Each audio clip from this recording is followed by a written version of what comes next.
It's the next generation of wireless charging. So this is sort of an interesting idea, and I'm standing inside of a foldable home. Eureka Park at CES. Rob Grimes at CES.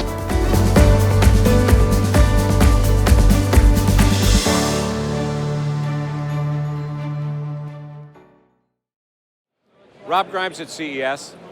I'm in the Trambuchina booth, and I'm looking at a product called Guru. But before we take a look at what looks like a computer product, this company's been around for about 110 years in Brazil.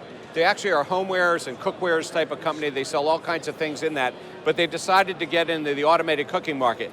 So this actually is a multifunctional device. It's an induction, so heat, device, stovetop, but it also has a weight and a scale in it. And it also is able to measure time. And so it sort of combines the three things that you're using in cooking. But here's what sort of makes it different, and then we'll just start to talk about where this might go.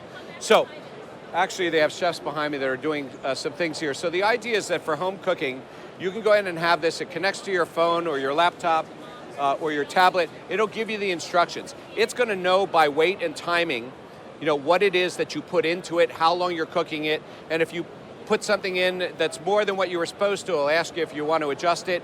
But okay, so those are the basic things that it does. And so it should come out, it teaches you to cook. So if we think about the restaurant industry and we think about the applicability in this, there's a few things. It could be used as a training piece because we're always worried about portion control, and people always want to get, you know, the right amount in, and they're worried that somebody's just going to, you know, not follow the recipe. So from that standpoint, the recipe piece actually could work in a commercial kitchen, you know, where you're trying to follow the recipes, but also guide somebody through. Pick this, pick that, you know, go ahead and put it in and know and follow the process to train somebody, or a less skilled labor person who might need to work during a shift to do things that they may not be comfortable with, but to get it right every time. So if we take this a step further and we think about where this might actually go. So there have been a couple of devices that have come out now that can scan the food. They're used in colleges and universities. They take a picture of the food, they know what's on there. We already know, you go to a grocery store, that it knows whether you put things in the bag. I went to Israel recently. They are doing things by weight of the cart, so they know what's in, and they actually know the ingredient items. So I think the next generation here is actually to connect this to the ingredient items. We know that refrigerators can go ahead and read the codes and things. So it won't just be a matter of, did I put the right amount in, but did I actually put the right thing in? Which is more the thing. And I'll tell you why that also might be interesting. Not just because of the idea of getting the recipe correct, but also because of the idea that somebody might actually try to put some things in that may not be paid for.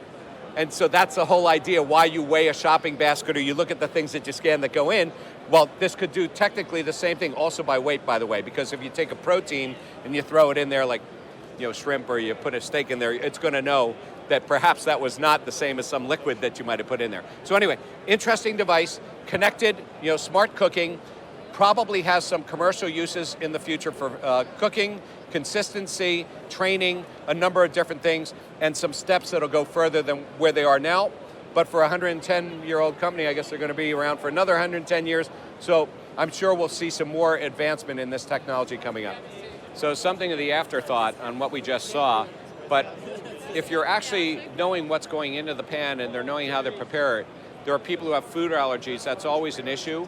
Also people who can't have things that are cooked in the same pans, like shellfish allergy or something like that, or maybe they don't eat pork products, I don't know, and they can't use the same pans and things. So by being able to identify what's going in, you can also identify things that shouldn't be in for allergies, but also making sure that they're using the right cooking equipment.